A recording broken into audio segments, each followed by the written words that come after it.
Ridiculous Crime is a production of iHeartRadio. Hey, Elizabeth Dutton. Zaron. Nice to see you. Good to see you. You know what's ridiculous? Yeah. I'll tell you. You want to tell me? I'm totally going to tell you what's ridiculous. I'm totally ready. The name Dick Butkus. Chicago Bears linebacker. Yes. A classic, a legend, an icon. Yes. How dare you? How dare I? How dare he? Change your name, man. Why? I don't like it. It's what gave him his core strength. You know why he became the great player he is? Because he's named Dick Butkus. Do you know how tough you're going to become on the playground when you're a 10-year-old Dick Butkus? All right, whatever. I don't like it. Knock it off. What about Dick Trickle, NASCAR race car? Knock that off, too. Stop it all? Stop. Why don't they let me decide? It'll be like in Iceland where they have names getting approved. I need to be the name approver. Wait, names get approved in Iceland? Yeah, they have like a set number of names you can choose from which you can choose. How did Bjork pass? I guess it's on the list, man. Okay. Iceland is such a strange and curious place to me. I believe anything anyone ever says about it. I'm like, oh, really? Yeah, okay. That totally makes sense. Yeah, it's governed by magical kites. Yeah, I believe it. It is. See how that works? Well, that's a pretty good one. I'm going to give you a pass on that. That is certainly ridiculous. Pretty good is generous. I don't agree, but... Now, I have one for you. Okay. You ready? Oh, yeah. It's the curious case of the two gentlemen who tried to steal Charlie Chaplin's dead body and then ransom it off to his widow. Okay. Yeah, right? This one was recommended to us by Erin Brooks. She's a listener, and she reached out to us on Twitter. And admittedly, we had been talking about doing this one, but with her recommendation, kicked it to the top of the list. Oh, yeah. This is also the second installment in what I'm going to generously call Please Don't Steal Me When I'm Dead, the trilogy. Right, because we did Old Abe Lincoln. Abe Lincoln, and then I got the third one, which I will leave as a surprise, but it involves a brain. Yeah, anyway. Elizabeth, like it. You ready for some grave-robbing hijinks? You betcha.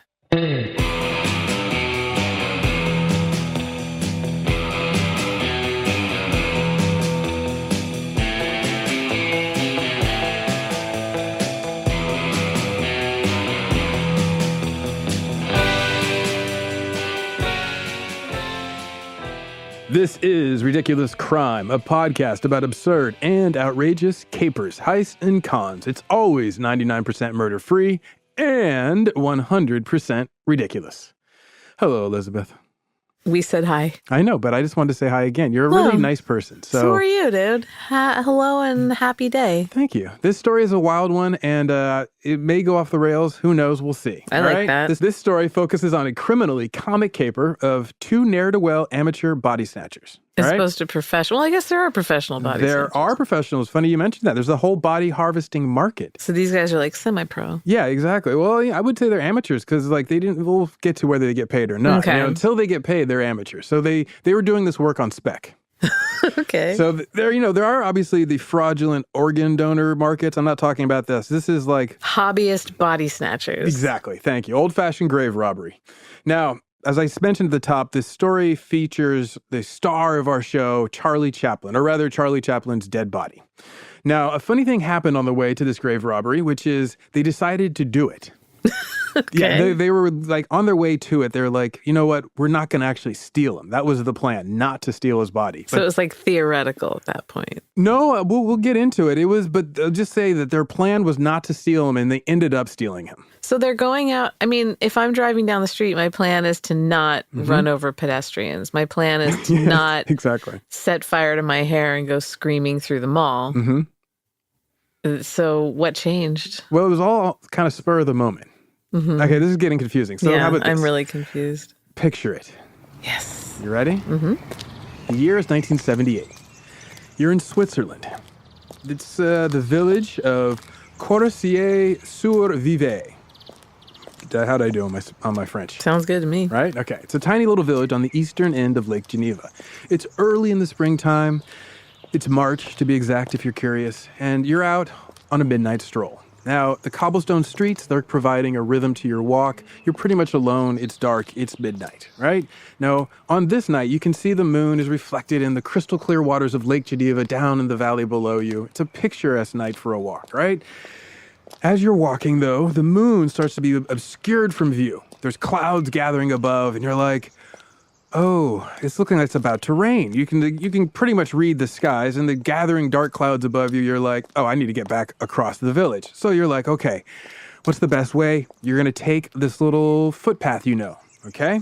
Now, the village is such that no one should see you. It's just past midnight. You should be by yourself, but you're taking a back roads path, if you will, right? You're going to cut through the cemetery, which, it's nighttime. That could be a bit sketch. You're by yourself, but you're like, I'll be fine.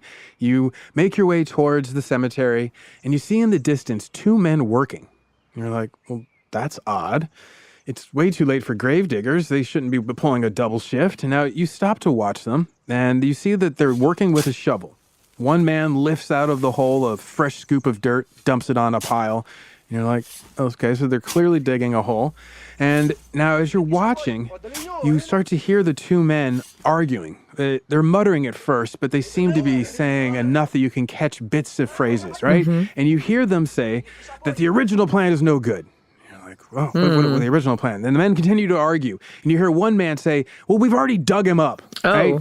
And now the other one says, well, they'll still need a second hole. Right? And you're like, I don't even know what's going on here.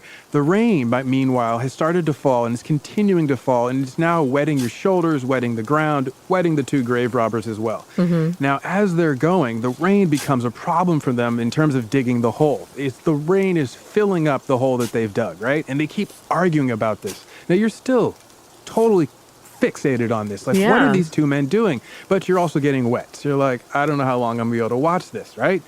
The men keep arguing, and now they say they got to get this second hole dug, and they want to dig it in the same hole. You're like, wait, what? Yeah, what's up with that? A hole inside of a hole? What could this possibly mean, right? Now, it's all transpiring in French, but you happen to speak French, so you understand. Or maybe it's German. It could be Italian. I don't know. It's Whatever. Switzerland. In this fantasy, I speak everything. You speak them all. Yeah. You are the babblefish. Yes. Now, what you don't manage to hear is them come to any conclusion. They just keep arguing about this, a hole inside the hole. How are we going to dig a hole in a hole? And you're like, I got no time for this nonsense. I'm getting wet. You decide to walk home. The next day, international headlines everywhere. Charlie Chaplin's dead body has been stolen. And you're like, wait a minute. He's in the cemetery right outside my town. I think I saw that. Yikes. Now, after you left, what you didn't see is that these 2 dragged the coffin that they did indeed steal, and they pulled it out of the hole. They drug it across the now mostly muddy ground, leaving tracks and so forth, and they pulled it to a waiting vehicle and disappeared into the night. Now, what year was this? 1978. And what year did Chaplin die? 1977. Oh, okay, so it wasn't He's still fresh. Yeah. Is that what you're asking? Yeah. Yeah. How fresh? How much of a freshie was he? Well, he had died on Christmas Day, 1977. This is March 1st, 1978. Oh, so he's not fully ripe. If you open the box, you'd probably recognize him.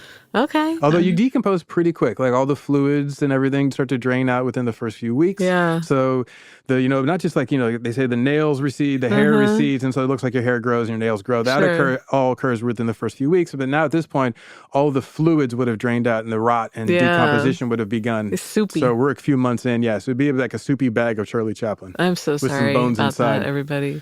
Yeah. You wanted to know. I did. I always there wanted to you know. go. I wasn't going to say that part, but... So You're welcome. Now, the 2 men who were arguing that night, the ones who originally planned to just dig up Charlie Chaplin, they put his coffin, they pull it out of the grave, they set it aside. They were going to dig a deeper hole, put his coffin in the deeper hole, then cover that with dirt, and then leave that as the hole that was open and would look like someone had stolen Charlie Chaplin's coffin, when really they just buried it a few feet deeper. An illusion. Exactly, right? It's the kind of genius, right? Yeah. Meanwhile, they collect the ransom payment. They let the family know, here's where you can find him. Dig 3 feet deeper, and they're like, oh, you dark geniuses, right? Now, the problem with their plan was they didn't check the weather report. Well, yeah, it sounds like. So they couldn't dig the second hole because it was just all muddy. Mm-hmm. They're like, well, what are we going to do? So they just took the body with them, and now they have a problem. What are they going to do with Charlie Chaplin's body? Yeah, that is a problem. Right? I mean, original plan, genius. New plan, highly flawed. Yeah. So what do you say when you all of a sudden, your plan is weather dependent, everything goes wrong, and you're like, what are we going to do with Charlie Chaplin's body? Like, I don't even know like what I would do with Charlie Chaplin's body. And like, I'm pretty criminal minded, but like, I don't know. These dudes are just amateurs. They don't even know what to do. So they did decide to set it aside. And I'll tell you where they set it aside a little later. But first, I want to ask you a question. Are you a fan of Charlie Chaplin? Sure. Like, I don't hate him. Did you like him? Did you watch his movies? Yeah. You've seen some of the silence? You're familiar with his work? Mm-hmm. Now, personally, I'm like a Harold Lloyd guy. Buster Keaton guy out of the old silent comics. He's not my least favorite. Roscoe Arbuckle's my least favorite. Yeah, but me Charlie too. Chaplin is, he was very broad, right? And it was like he played to children and adults alike, and there's nothing wrong with that, but it just wasn't my favorite. But the guy was a genius filmmaker. There's no doubt about that, right? Didn't he have the Great Dictator? Or whatever? Yeah, The Great Dictator. That's when he parodied Hitler, and he does this whole movie, right? It has this character, he's like this barber, and he's supposed to be making fun of Hitler. And at the very end, he stops the movie, and then he does like a speech. Yeah, it's for a very 5 minutes. rousing speech. Exactly. It's a great speech. It's against fascism. Mm-hmm. Now, his contemporaries, Harold Lloyd, he was the guy who like hung off the clock. You've probably seen the one where he's hanging off the clock. Okay. So he used to do madcap, chaotic stuff where he'd do like a lot of like car chases and like hanging off of trolley cars and ladders balancing. And like he was like a gymnast, if you will, but his character was called the Kid. And so he was supposed to be this like young American icon of, well, basically the young century, the 20th century, that all that go-go energy that fueled the 1920s. He embodied that, right? Now, Chaplin was the opposite. He was the tramp. He was the outsider. And then you had Buster Keaton, and he was like the sad-faced clown who everything just happened to him. Like he couldn't believe, like he'd just look at the crowd, the audience rather, and be like, "Can you believe this happened to me put again?" Upon, Exactly. Yeah. So the difference between all of them, as I just said, is basically their archetypes. And Charlie Chaplin, being the tramp, was the most popular because, well, one, he did, like, when the jokes happened to him, to the outsider, because he wasn't the boy that this isn't supposed to happen to, and he isn't the sad sack who this is like, I can't believe this, he was always fighting against it. And then it would happen. So when the bad thing happened, it was like, how do I best put it? Fate, if you will, right? Yeah. Okay. Now that we've established a little bit about this era, right? Do you remember, you mentioned the Great Dictator, right? The Charlie Chaplin movie. That goes viral often, that speech. Have you seen that online on Twitter and stuff? Yeah, I think, of late, it's the last, say, 5 years. Especially when Trump was president, people were pushing it because of the fascism. FDR loved it. He had it played on the radio, and he was like, in 1941, after his inauguration, he's like, let's have this as like a rally to fight against fascism. Now, do you know why Charlie Chaplin is not a beloved figure in the way that he once was? I mean, he was like as big as Mickey Mouse, and now oftentimes I'd be willing to bet, even some of the people listening, have really probably never seen his work. Yeah, I would agree with that. Do you know what happened? No. J. Edgar Hoover. Oh, boy. Yeah, J. Edgar Hoover. Clown. So J. Edgar Hoover is like, he's the former head of the FBI, but he is a historical boogeyman who just bedevils so many great people. Oh, and yeah. Of course, he also got to Charlie Chaplin. Of course. All right. Now, Charlie Chaplin was somewhat of a roguish character where the people were like, they liked him when he was on screen, but in real life, he wasn't nearly as charming, right? Now, do you, Orson Welles kind of summed him up well. Do you know the quote, the Orson Welles quote? Like, not by offhand. You don't have it memorized. You know what I'm talking about? I do. I'm familiar with it. So Orson Welles was like, he does all these great interviews. And so he was talking once, and he was talking about Woody Allen. And he needed an example to describe why Woody Allen bothered him so much. And so he pulled out Charlie Chaplin. And he's like, this is why. And so I'll just read the quote. Orson Welles said, and I quote, "I hate Woody Allen physically. I dislike that kind of man. I can hardly bear to talk to him. He has that Chaplin disease, that particular combination of arrogance and timidity that sets my teeth on edge." Yeah, no, like, I love that. Right? Orson's just so great. Now, he goes on to explain why it is that people like Chaplin and Woody Allen bother him, and it's the arrogance, right? So he focuses on, he's speaking about Woody Allen, but it applies to Chaplin. He says, and I quote, "He is arrogant. Like all people with timid personalities, his arrogance is unlimited. Anybody who speaks quietly and shrivels up in company is unbelievably arrogant. He acts shy, but he's not. He's scared. He hates himself, and he loves himself. A very tense situation. It's people like me who have to carry on and pretend to be modest. To me, it's the most embarrassing thing in the world. A man who presents himself at his worst to get laughs in order to free himself from his hang-ups. Everything he does on screen is therapeutic." Orson. The French. Exactly. Right? Now, Orson just nails Woody Allen. He nails Chaplin. And yet, I got to say, in this story, strangely enough, it seems not like, comeuppance. I don't mean like that. This seems a very fitting Chaplin story for his body to be stolen. Yeah, it does. It fits in with that whole assessment. Yes, exactly. Mm-hmm. And that also that everything happens to him. So yeah, exactly. Now, although he was married, Chaplin got himself, so this is in the 1940s. Mm-hmm. This is when J. Edgar Hoover decides to go after Chaplin. J. Edgar Hoover was really bothered by Chaplin because Chaplin was anti-fascist. And not that Hoover was pro-fascist, right. But this somehow bothered him, and he thought he was going to be a challenge to the future of America that he had in mind, right? So he uses this news story that Chaplin gets involved with to basically demonize Charlie Chaplin. Charlie Chaplin's married at the time. He has an affair. The affair does not go well because it's with this young actress, and he tries to leave her. She tries to come back to him. It becomes a whole nightmare scene, and the actress, she goes off after constantly trying to come back and win Charlie Chaplin's heart and failing at it. Meanwhile, remember, he is married, so she cannot get him to leave his wife. Anyway, she goes off. She comes back. She's pregnant. She's like, "This is your baby." And he's like, "That's not my baby." She's like, "This is your baby." And so she sues him. When this bubbles up to the point that J. Edgar Hoover gets it, he's like, perfect. Now I got Chaplin right where I want him. He starts basically leaking information to the Hollywood gossip press, and he gets Hedda Hopper and all these people back then to help him tarnish Charlie Chaplin by showing him to be this deadbeat dad and all this stuff. Meanwhile, in court, it comes out that the blood tests show that Charlie Chaplin is not the father. But the judge will not allow that evidence to be admitted into court. Why? So, you'd have to ask the judge. Listen. Right? There are so many other things going on in society that could use some attention from J. Edgar. And then instead he's looking in the old entertainment weeklies. Well, he's fighting for the future of America, Yeah, all right. Yeah. So he's such a twisted clown. Oh, and he always uses any human frailty he can and then just turns it into a weapon. So he uses this woman's mental health issues to demonize Charlie Chaplin, and it works perfectly. The crowd of the day, the audience that's reading these newspaper stories, they're like, "How dare Charlie Chaplin?" So Hoover now, once he gets the people turned against Charlie Chaplin, he then has the FBI try to indict him on all these charges, and he's facing 23 years for violation of the Mann Act.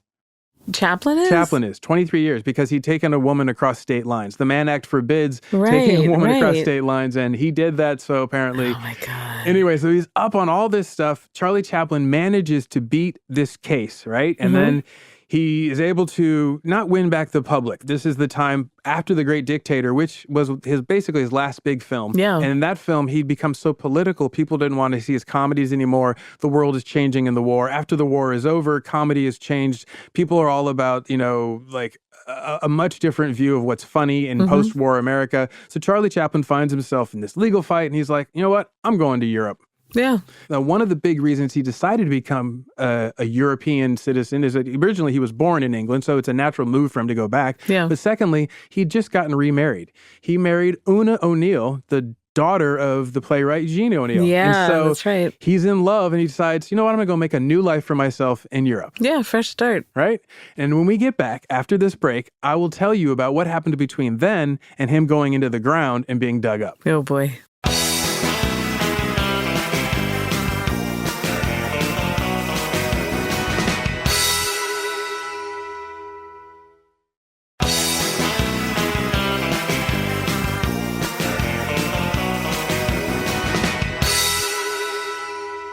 Hi, Elizabeth. It's me again. Oh, hey, Zaron. What's up? So Charlie Chaplin and his young bride, Una O'Neill, they have decided to move to Europe because he has been just completely demonized by J. Edgar Hoover and has basically lost his audience. Right? So he gets ready to go to Europe with Una O'Neill. One of the other big reasons that I've not mentioned is he also got fingered as a communist by George Orwell. I was wondering about that, the timing and all that. Yeah, so, just pre-Red Scare leading up to this. Once McCarthy starts kicking up his Red Scare, everybody is all hot and bothered looking for communists, right? And turns out the English are also doing this over in the UK. George Orwell reports to the UK all the communists that he knows, and he fingers Paul Robeson, the Broadway actor and civil rights activist, and then also he fingers Charlie Chaplin. So Charlie Chaplin, for that reason, also decides to leave the country, and the Attorney General at the time's like, oh yeah, we're not going to grant you a re-entry permit anyway. And he's like, well, I'm just going to stay over here. Yeah. So he goes over to Europe, he moves to Switzerland with his young bride, Una, and the two of them have a very happy life. And they end up having children. They have 8 children. And then he, after the 19 years together in 1977, he passes away. Nice and cap to his life, I suppose you'd right? say. Yeah, that's a little brief Charlie Chaplin life, mostly the controversies. Yeah. But the 1977, Christmas Day, he drops, right? The family decides to have a nice Anglican ceremony for him because, he is an Anglican, he's British, and also he's Christian. A lot of people believe that he was Jewish, but he's actually not Jewish. So this is all occurring in 1977, the funeral, the death. Now we jump over to 1978. And Una receives a phone call from the police. They have bad news for her. It seems that Charlie Chaplin is missing. Well, his dead body is missing. Now, I've already told you how it all plays out, but at this point, Una is finding out what you already know. Okay? So this is in Switzerland, too. This is in Switzerland. So this is in Cours-sur-Vivier, Switzerland. How's that? Good. I don't know. Sure. So it turned out there were 2 villagers who were out the morning after you were in the cemetery. Yeah. They also went for a walk in the cemetery, and they noticed the big hole, and they're like, oh, Charlie Chaplin. So then they contacted the police, and then the police went out and they inspected it, and they saw that Charlie Chaplin's coffin had indeed been dug up, and there was these drag marks that led to what looked like vehicle marks, and so clearly he had been stolen. So drippings. Exactly, little oozings. And so from the evidence available, the police decide, okay, he's been stolen. They contact Una. Una's like, okay. They said, and I quote, somebody dug up the grave and he's gone. This is what the son, Eugene Chaplin, remembers, right? And okay. Eugene's like, well, it probably sounded better in French or German or whatever they said it in. But Eugene's like, they dug up the grave and he's gone. And his mom's like, okay. She's like pretty much nonchalant about the whole thing. And, yeah. Right? Exactly. So the police, after they've contacted her, and then everything, the shock, if you will, passes. A little while later, they get another phone call, and it's this gentleman speaking in a very strange voice, a comically absurd voice, right? And his name is Mr. Rochat, or Mr. Rochat, or Mr. Rochat. We'll call him Mr. Rochat, right? Okay. Just because that's what it looks like. It's Rochat, Mr. Rochat. All right. So Mr. Rochat, right? It's a made-up name anyway. It doesn't matter. Cares? Yeah. So Mr. Rochat, he informs Una that they have her husband's body, and if she wants it back, she'll have to pay up. Huh. All right. Now, how much would you pay for a loved one? Where's your top out amount? If someone called in, they're like, what's too much? If you're like, oh, that's just ridiculous. Alive or their body? Their dead body. Yeah. They're calling up. They go, I've stolen your loved one and I have the remains. And you're like, the thing is that all in my family, everyone gets cremated. okay, so let's just say. So you're like, all right, with your cremation, it's not them anymore. Yeah, well, that's. Yeah. And I don't know. I think I can say that in the abstract of I don't know, knock yourself out. Well, I don't care what you do. But then in the actual truth of it, I don't know how I would react. And let's say you're a millionaire, who was married to Charlie Chaplin. So you're not looking at it I got to look at my bank account. So if somebody comes to you with some insane number, what would be the number? You're like, nope, hang up. I don't know. I honestly That's a really interesting question. Right? It's an impossible question. There's no good answer. There's no way to answer it. Well, the robbers, they set a price. They're like $600,000. Wow. So Una's like, okay. Now, if you think about it, in 2022 terms, I'll put that in 2022 terms, that's about $2.7 million. Wow. Right? So that's the number that they settle on for Charlie Chaplin's body. They're like, you want him back? Family's got to pay. We want it in cash, right? So now if someone's going to sell Charlie Chaplin's body for $2.7 million, there's only one buyer. So that buyer really is the one who sets the price. You're not going to go to other people okay, Una said no, how much would you give me? Yeah, that's true. What are they going to do if she turns them down? Now, let's say you were to try to grab a celebrity and hold them for ransom, a dead celebrity. Okay. We're not taking, who would you take and how much would you charge? Well, you got to figure out it's someone with a, really tight family that would put who has a big mausoleum? Mm-hmm. Elvis? Oh, Elvis is good.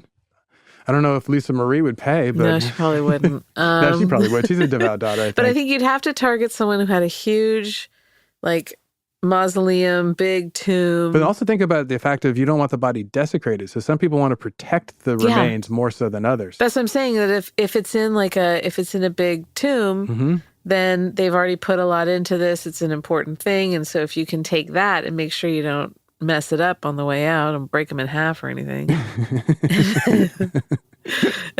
then I'll you're sell you welcome. back half. Right? And just do it by the piece.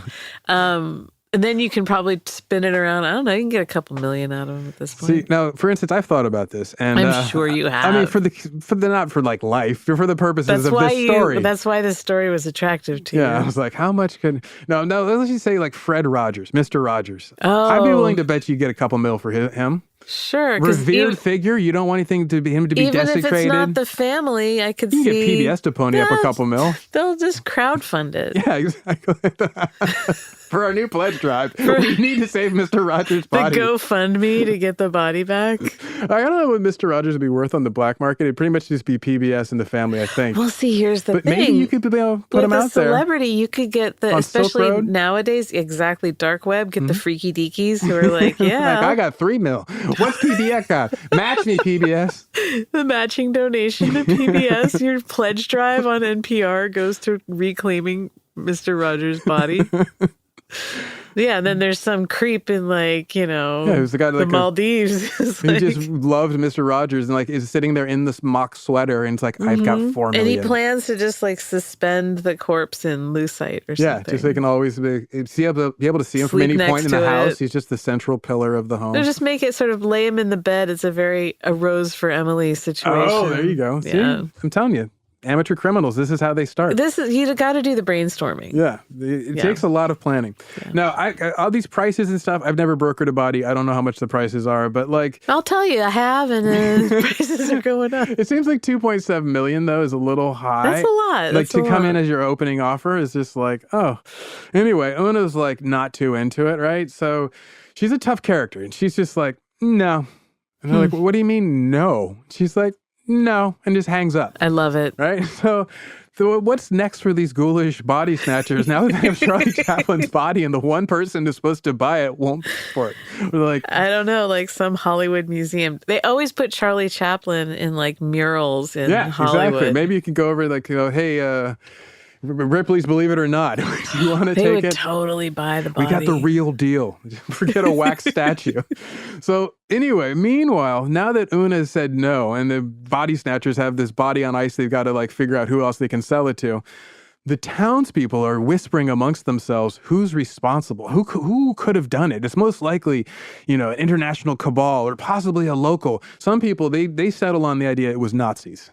Well, sure. They're like, it when was in doubt, Nazis. Everybody knows. One of my favorite parts of stories like this is all the speculation when they're trying to figure out who did something and all the wild theories that people come up with. Oh, yeah, exactly. Who's to blame? It's always, like, not to be politically insensitive, but like back in the day, like there's the saying, like you get to a point and then eventually you're out to like gypsies and Nazis as your suspects, and that's when you know you're lost. Yeah, right? exactly. So in this case, they get to the Nazis fast. And they're like, it's got to be Nazis. Because it's Switzerland, it's 1978. And people are looking around to some of the elders going, where were you in the war? Right. It's still at a time that there was... You got some interesting art in your house. Yeah, exactly. Where did you get all that? With the gold frames? And so now these locals, they know that it's not the geriatric Nazis, actually. They're thinking it's young neo-Nazis, and they have done it because Chaplin did that whole great dictator speech, and it's, at that time, very popular also. Yeah. They weren't, like, going viral online, but people were sharing it. It was something that was known. So they thought, it's probably young Nazis. Printouts of it. Yeah, exactly. Reading it to each other in the town square. Holding up the film to the light.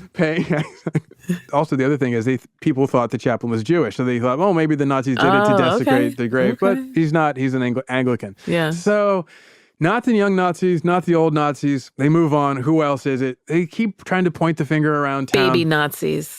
But we know who it is. It's Mr. Rochat. Yeah, but so who is Rochat? Mr. Rochat, right? Well, the police are also curious about this. They go out and investigate the crime scene, and they come to the conclusion that it's possibly 2 men or maybe 3 men. In a trench coat. There's a possibility it's also 4 men. This is what they come up with. They're like, based on what we have, because remember, the crime scene's muddy. So they're just looking at all these muddy footprints. They're like, could be 2, maybe 3, possibly 4 men. They're like, thanks, really guys. Narrows it down. Really solid police work, right? Meanwhile, Mr. Rochat is over there sweating bullets about how he's going to get paid. So he's like, you know what I'm going to do? I'm just going to call back. So he calls Una back, and he's like, it is me, Mr. Rochat, or whatever his absurd voice sounded like. Wait, do it again. It is me, Mr. Rochat. So Mr. Rochat calls the house, and they're like, he's like, I have Charlie Chaplin's body still. I want my money. And they're like, okay, Mr. Rochat. Senior Winston, what is this? I don't know. So that's Mr. Rochat for, okay? Were you Mr. Rochat? I was just saying I may have known him. So Una's like, I don't have time for this. Yeah, like, I wouldn't either. she listens for a while. She hangs up the phone, right? She's like, such a baller. I love her. I thought you would like her. So then all of a sudden, like 5 minutes past, phone rings. Ring, ring, ring, ring. She's like, oh my God, if it's him. She picks up the phone. Yes, it's me, Mr. Rochat again. Why? Do not hang up. And she's like, all right. What's the deal? He's like, I have the body. She's like, just hands the phone to one of the kids. She's like, here, you listen to this. Yes. The kids are passing the phone around. They're loving it. They're like, this guy's got the best voice. You gotta hear it. He's like, I demand my money, and I want it delivered to me under a full moon. And she's like, they're like, oh, okay, man. Anyway, the kids are just tickled pink, right? Una's like, I don't have time for this. And now Eugene Chaplin, he talks about this numerous times. There's all sorts of interviews we can tie him talking about it. He particularly focused on the voice. He found it hilarious. Out of all the stuff he remembers about this, is probably the thing he remembers best. I'd say, is this voice, right? Well, this voice also is pretty much disallowing Una to take him seriously at all. Because remember, she was married to Charlie Chaplin. She was married to a comic. So this is all like, she's prepared for ridiculousness.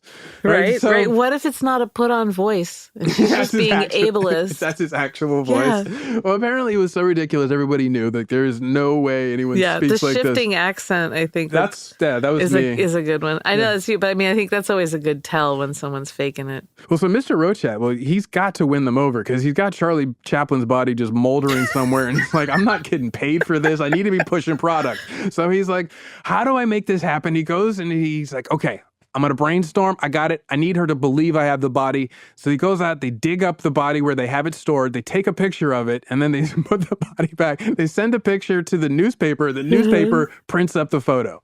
Oh, wow. Whoa. Yeah, and then it's like, oh, Charlie Chaplin's body has been discovered, and we get a contact from the ransom team, and they're like, so Una's like, oh man, now they're making an international event. She's going to be a publicity. So that's a gnarly photo to put in the paper. Oh, just the casket next to a hole?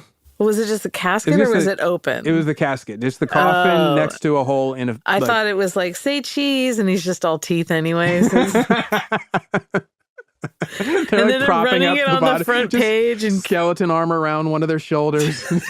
It's like all Weekend at Bernie's style. She just doesn't care. She's like, oh God, now we're going international. Worse. Boy. Charlie Chaplin's coffin is there, like, on the newspaper. Una's now convinced this is a problem she's going to have to deal with. She's got to protect her kids from this, right? So she's like, okay, the phone calls happen again. She's like, give me the phone.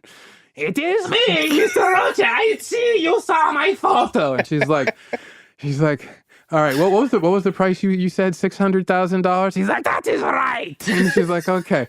So then it's like, okay, I won't pay that. He's like, what? I do not see the photo. And she's like, I'll pay less. He's like, how much will you pay? And so they start haggling over Charlie Chaplin's dead body. Right now, he's like getting really frustrated. She's like not offering enough. She's like, I will hurt the children if you do not pay me enough. She's like, now imagine this guy, the ridiculous voice threatening your children. You're like, okay, this guy's not serious at all. I know he's desperate. She's like, okay, well, call me back when you come up with a non-ridiculous price. And she hangs up on him again. Mm-hmm. You gotta, when people get like that, the all aggressive, you gotta counter with, all right, come on over. Let's do this. Exactly. I mean, they're like over there haggling. And then you got to arm all the children. And then they're ready. And you're like, come with it. And then he shows up and the kids just beat him to death. I had this image of him like Mr. Rochat on the phone, like, ma'am, what will it take to put you on Charlie Chaplin's coffin and get you off my lot today? I want to, he bangs the top of the coffin. This model has #1 comic for you. Anyway, the grave robbers. I love that you're doing it where it's like Eastern European meets south of the border.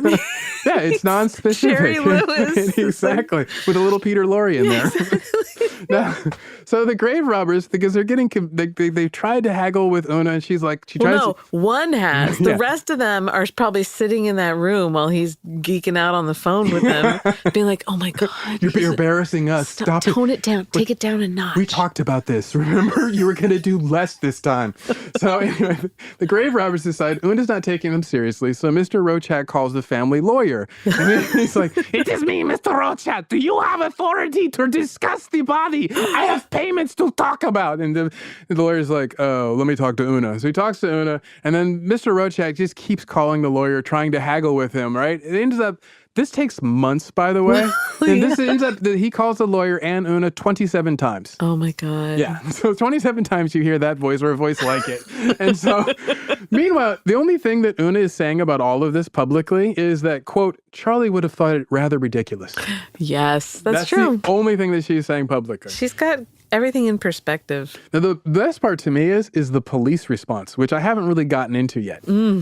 Now, the police, they come up with a series of plans to try to capture these guys. And let's just say they're local Swiss police, and this task is above their pay grade. Okay. Yeah. And after this quick break, I will tell you all about how they spectacularly and humorously fail. Oh, boy.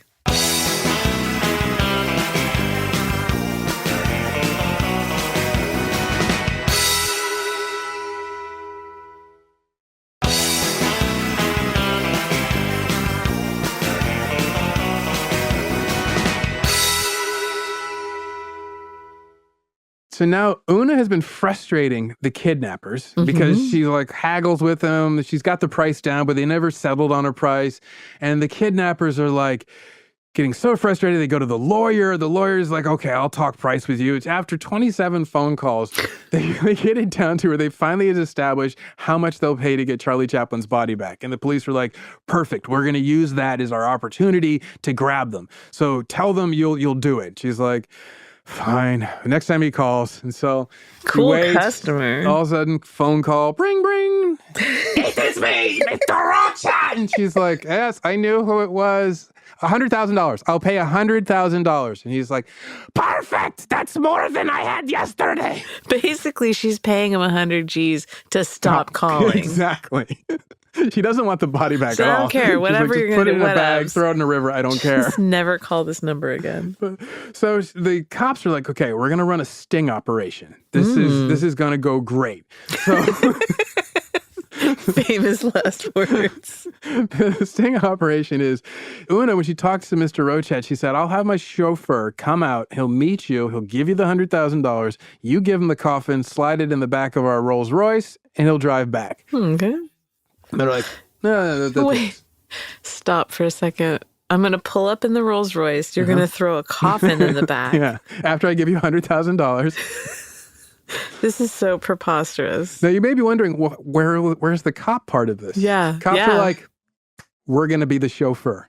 So they have the regular chauffeur sit this one out. And then they have like, I don't know, like Monsieur Pete. He comes in, he takes the chauffeur's cap and he's like, I've got this one, right? And so is he still wearing his uniform? It just puts the chauffeur's exactly. cap. It really comes down to the hat. That's all. That's all that matters. When you read the stories, they talk about how he had the hat. That was it. He had the chauffeur's hat. Who wouldn't believe him? Well, hell. So he's going to sit there in the Rolls Royce, drive out and meet him, right? So pretty solid plan. And then when the kidnappers come out, the body kidnappers come out, they say, hey, we have it to give us the money. He goes, I'm a cop. Surprise, you're busted.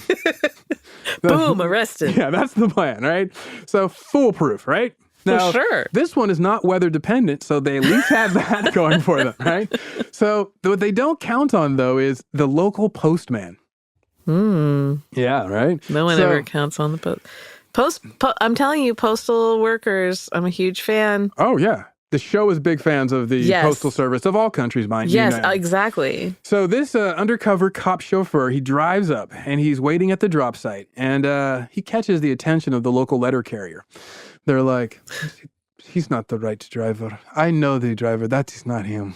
So the letter carrier starts watching and thinks this is very suspicious. Because remember, everybody knows Charlie Chaplin's body is missing. Yeah. So he's like, I'm going to help the police. See something, say something. Exactly. There In this you go. case, do something. Right. So letter carrier starts following the car and just kind of like ambling around, waiting to like, takes a long time delivering the packages on that side of the street. And So then he's tailing the perp. he's tailing the perp, exactly, undercover. So now we have the undercover being covered by an undercover mailman. So then eventually when the undercover cop chauffeur thinks that he sees the kidnappers arriving, he gets out of the car and then he starts walking down the street to like the actual drop site. And he's like, it's like not too far. He's just like getting out of the car. And then the letter carrier turns around and starts following him. He notices this. He's like, aha, it's the kidnapper. He turns around. I arrest you. Say arrest. So he arrests the letter. Yeah, he arrests the letter carrier. And turns out he's not involved. And the letter carrier's like, citizen's arrest, back at you. Well, the letter carrier's suspicions were accurate. That is not the correct chauffeur. Right. They were accurate. But anyway, the kidnappers see all this, apparently, and they decide they cut. So Mr. Rochat does not make his appearance, right? Now, at this point, the body kidnappers, they've got to figure out a way to arrange a new drop site that's not going to get them busted, right? So they're like, this is getting so problematic, right? So Problematique. Oh, sorry. May we? Now, the Chaplin family phone is not ringing so much anymore because Mr. Rochat has his agreement, but now he doesn't. So, bring. No. It is me, Mr. Rochat. We need to make no drop site. And so the family... He's sort of Gilbert Gottfried. He wanders. R.I.P. He's a very movable man. I'm telling you, you can't pin this guy down. Piece. So Mr. Rochat calls up and they're like, okay, call back when mom's here and we'll set up a drop site. So the police get this and they know that Mr. Rochat's going to call back soon. So they're like, okay, we need to bug the phone.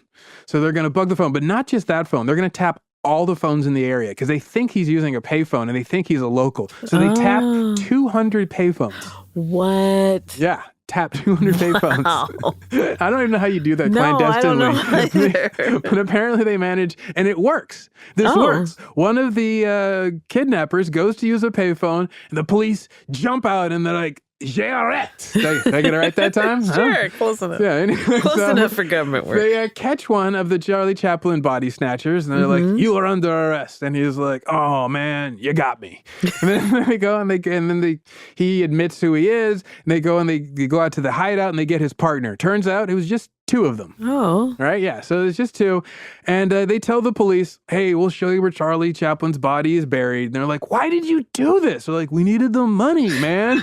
They're like, what do you mean you need the money? We're like, we're political prisoners. They're like, what? They're like, political refugees. Sorry, my French is not so good.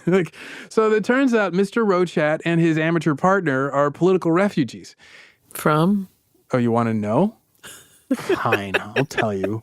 Poland is one. Okay. And then the other one is from Bulgaria. Huh. All right. Yeah, their names are Roman Wardos. He's a 24-year-old auto mechanic. He's the brains of the operation. He's the one from Poland.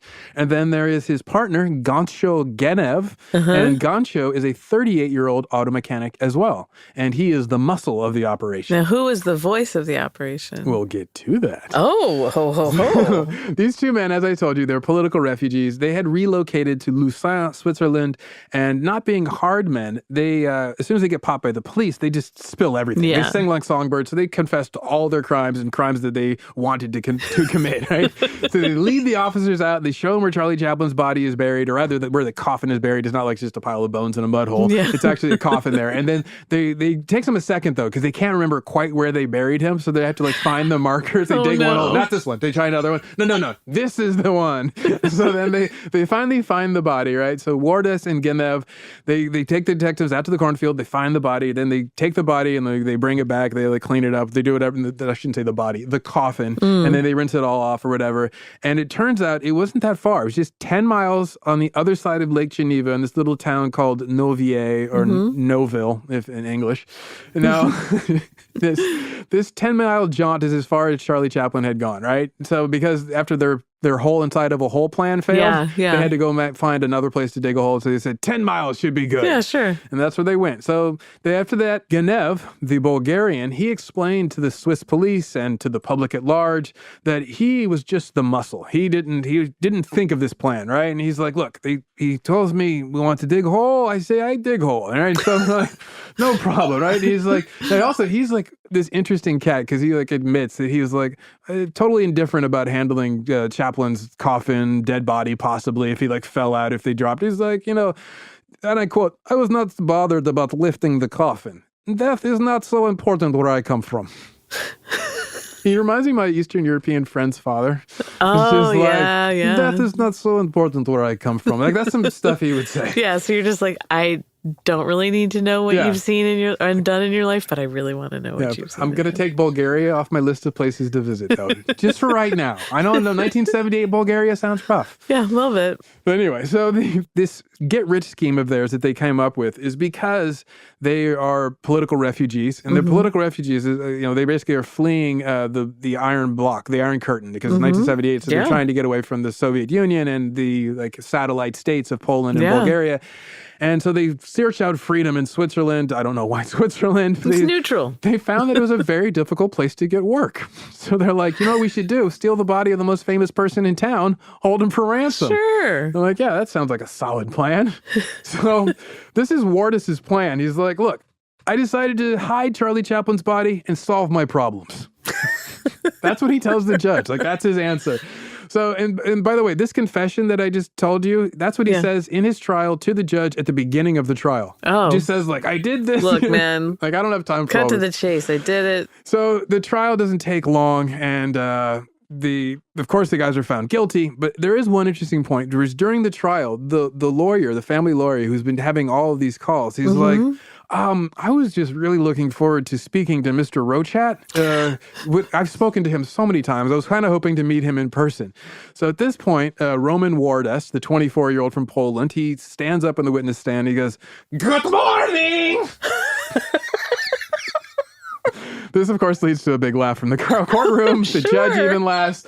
And, that is the highlight from the court case. After that, the sentences come down. Wardes gets a 4-year sentence. And then Gigacho Genev, I'm just the muscle. He gets 18 months, suspended sentence, doesn't do any time in jail. Oh, wow. Right? Okay. Yeah. Now, of the two, one of them sends a letter to Charlie Chaplin's widow, Ona, and actually has his wife sends it. And he's like, I apologize. I feel bad about what I did. It was a terrible thing we did, right? And it's most likely it's Gancho Ganev's wife. We don't know exactly which one, but I think it's Gancho's. P.S. Can I have $50,000? By the way, how are you? You liquid white right now? Are you sitting on anything? But she writes back. She's nice about this, right? She writes back. She's like, look. Nice about it. This is a quote. Look, I have nothing especially against you, and all is forgiven. Oh. That's it, right? Look. Yeah. Now, if you're wondering what happened to Charlie Chaplin's body. Sure. Which I know you are, don't lie. Yeah, I know I am. Right? It gets reburied. Well, I would hope so, yeah. No, they just left it out on the side of the road. We're going to cremate it now, or like, no, they decided, let's rebury it. But to guard against any future thefts, just like with Abraham Lincoln's body, they ditch it in the ground, cover it with cement. Yeah, that makes sense. That's the move, apparently. That is. Now, in the spot where Chaplin's body was briefly interred, the farmer raises a little plaque, and it said something about how Charlie Chaplin once rested there ever so briefly. Does he have like souvenirs you can buy? Exactly. Charlie Chaplin slept here. Kinda. So at one point, Una had one other comment, which she said, in a way, it's a shame we found him. Like, it would have been nice to leave him in the cornfield. Like, it would have been happy to have him just out there where nobody knew where he was, in a beautiful spot overlooking Lake Geneva. I like it. Instead, we get left with, I don't know, what is it? The Swiss version of Field of Dreams, which is like, if you bury it, they will come.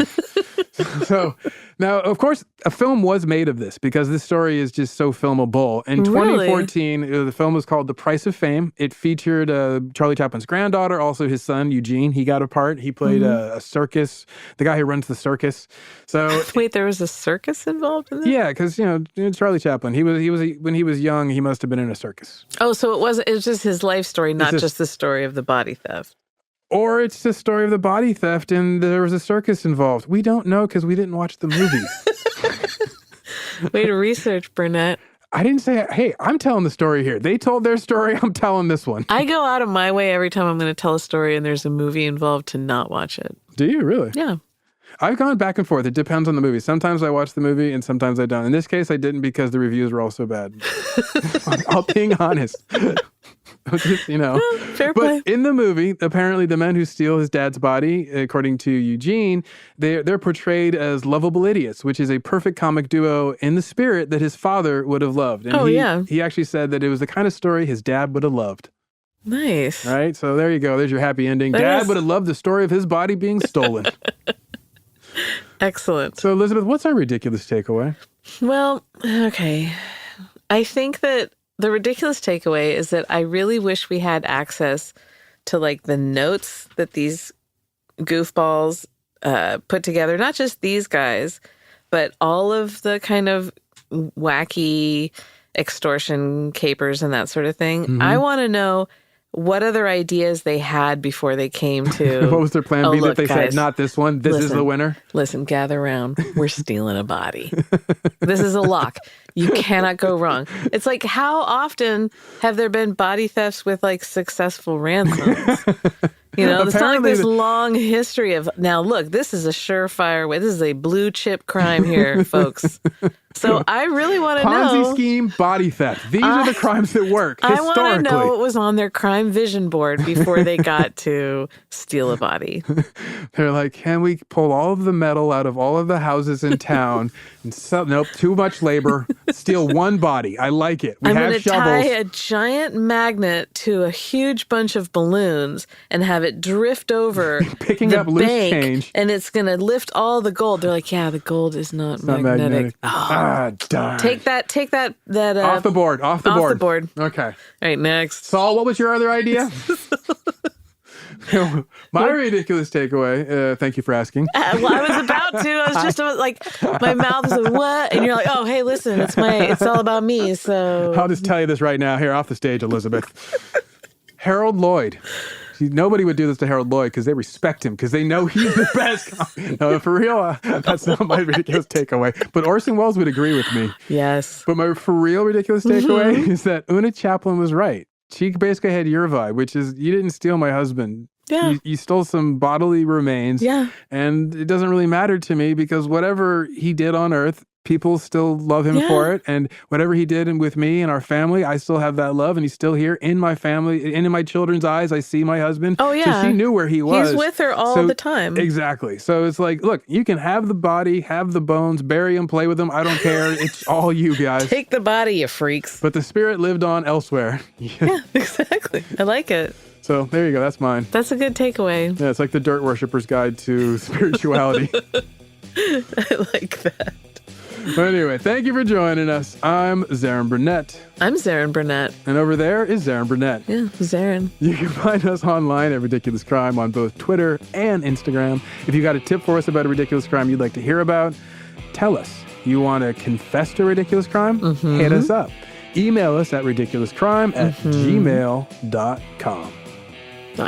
Thank you for listening. Bye.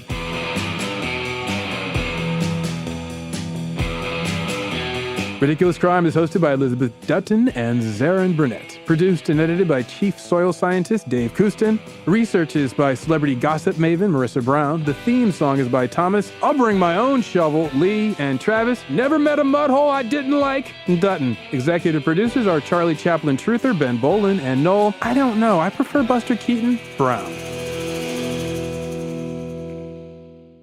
Ridiculous Crime is a production of iHeartRadio. For more podcasts from iHeartRadio, visit the iHeartRadio app, Apple Podcasts, or wherever you listen to your favorite shows.